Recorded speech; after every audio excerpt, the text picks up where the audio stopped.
I'm Insomniac, and this is the Pagani Design PD-1689.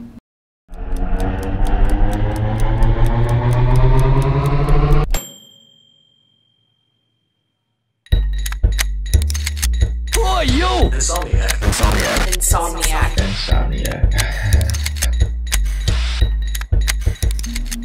Alright, before we get this review started, big shout out to David for sending this in, very much appreciated. If you have anything you'd like to see reviewed here on the channel, email me at shoulditimethis@gmail.com. I will let you know where to send the watch or watches. They will be reviewed, insured, and sent back. Alright, first thing to get out of the way, this way I don't have to spend this entire review making a comparison between this watch and the Rolex it's modeled after. If you've been watching my Pagani Design reviews, you already know that most of these watches, if not all of their watches, are homage pieces to other famous watches. This one is no exception. This is their version of the Rolex Cellini date, specifically model 50519-0011. I'll put a picture of it up here on screen, probably somewhere over my face or maybe on one of these sides here. But anyway, this is clearly a version of that Rolex. So now that we have that out of the way, we're just going to go ahead and review this PD-1689 as is to see if it is indeed a good value for the money.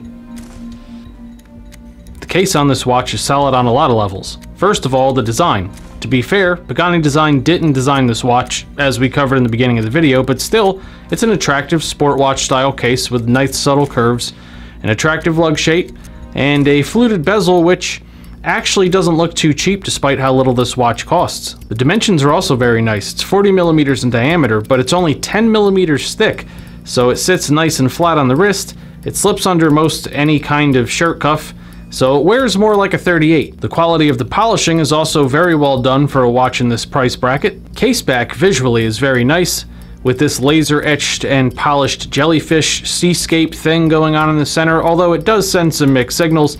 This watch has a screw down crown and a screw down caseback and a claimed water resistance rating of 200 meters, but it's not exactly a dive style watch, so the jellyfish is a little odd to me, but whatever. It's on the back of the watch and it does look pretty cool. Last but not least, we have the crown, which in my opinion is a little bit small in proportion with the 40 millimeter case, but it's the right size given the slim height of the case.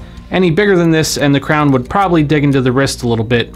The grip on the crown is okay, and you have the Pagani Design logo nicely embossed into the face. Overall, it's a nice, simple case. The dial on this piece is actually very nice, and I'll let you know ahead of time for those of you who don't want this odd shade of blue, they do make other dial colors for this watch. On the surface, if you've seen a Rolex Cellini date, you've seen this dial because it's practically lawsuit similar in terms of design, but let's go through some of the details. The base of the dial has this cool ribbed texture that starts in the center of the watch and extends out to the case, getting both wider and more defined the further out it extends. You have a cool set of polished long split hour markers broken up by a small but legible white printed minute track that goes around the whole dial, as well as a white printed Pagani Design logo and text under the 12. At 3 o'clock you have a large subdial that shows you the date. The numerals are printed in white, but you have these nicely polished border rings around the inner and outer sides of those numerals, and if you look closely, you'll see the main dial pattern is repeated inside the subdial as its own pattern, rather than just being an extension of the main pattern that starts at the main hands. And last but not least, let's talk about those main hands. And here's something I have mixed feelings about. If you watch my channel often, you know that I always complain about handsets being too short. Well, not in this case. The nicely polished sword-shaped hands for the hour and minutes, as well as the stick-style running second hand, are all actually perfect length for the diameter of this watch, but here's where it gets technically confusing. These hands are the wrong length for this dial. If you look at the picture of the Cellini date I showed you earlier, you'll notice that the hands Rolex uses are a lot shorter. That's because the unique design for this piece puts the minute track roughly 4 millimeters away from the outer edge of the dial. Traditionally, I like to see the minute hand and second hand on a watch extend right to or just above the minute track, hence why the hands on the Rolex counterpart are significantly shorter. The hands on the Pagani version extend well over the minute track to point at essentially nothing. So for the first time ever on this channel, I can actually say that the hands on a watch I'm reviewing are actually too long for this dial. Never thought I'd say that. Overall though, it's a nice looking dial. The only usable complication on this watch is the date at 3 o'clock. For a date subdial, it's pretty large, the numerals are easy to read, and you have a fine-tipped, polished hand that extends all the way to whichever numeral it's pointing to for the day, which makes finding and reading the date nice and easy. So it looks good, and it works well. Time at a glance on this watch is excellent.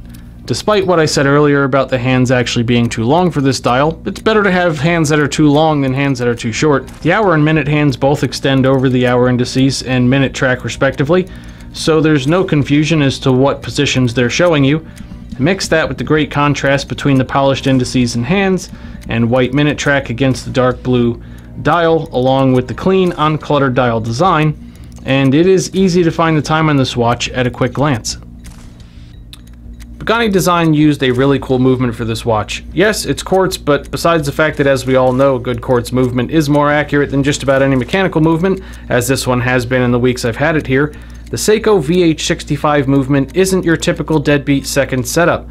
As you can see here, the second hand actually ticks at a rate of 4 beats per second, which isn't as clean a sweep as your standard 6 ticks per second like most mechanical movements, but it still has a better quality look to it than most boring 1 tick per second quartz movements. So not only is it accurate, but it looks great too. If you noticed the title of this video, you might have been wondering up till this point what one simple fix I was referring to. Well, we're here, ladies and gentlemen, the strap. The strap on this watch is absolute trash. On top of being an overly shiny faux alligator pattern, which usually looks cheap, this strap is cheap. Pagani Design says it's leather, but it feels more like soggy cardboard. It's thin to the point of feeling like you could literally eventually rip it in half, just putting the watch on and taking it off.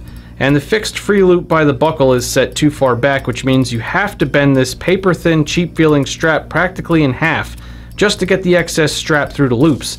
It looks bad and feels like something Dollar Tree would make if they started selling watch straps. It's just terrible. Luckily, it's a 20mm lug width, which is super common, which means the possibilities for the styles and materials of strap that you could put on here are basically endless, and it's a cheap and simple fix. So yeah, the strap is terrible, but it's also the easiest thing to change on a watch, and for not much money, so no big deal. As of the time of this review, this watch sells brand new on the Pagani Design website for $84.99, and I've actually seen it sell a little bit cheaper than that brand new on eBay. And the starting point for value here is honestly like the starting point for value that I bring up in every Pagani Design review basically, which is you have to be okay with wearing a clone of another piece, or I'm sorry, some people get really offended when I say clone for some reason, a homage to another piece, because like it or not, this is a replica of a Rolex Cellini date with a Pagani Design logo on the dial. If you don't mind that, I actually think this watch is a great value if you like the overall aesthetic. The strap would have to be changed out, but like I said, that's a cheap fix. And overall, it's a great looking watch with a unique style of quartz movement in it that has that 4 ticks per second that I brought up earlier. The build quality is pretty solid, and it's accurate, it's comfortable. And like I said earlier, if you don't like blue, they make it in a bunch of other colors. So for $85, I actually think this is a really good value. So another big shout out to David. Thank you very much again for sending this in. Definitely an interesting piece. Again, anybody watching this who has stuff they'd like to see reviewed on the channel, make sure you email me at shoulditimethis@gmail.com and I'll let you know where to send the stuff. And that's about it. Leave your comments down below if you have one of these. Let everybody else know what you think of it. This way they have more information to go on so they can make an informed purchase decision. And that's it. I'll see you all next time.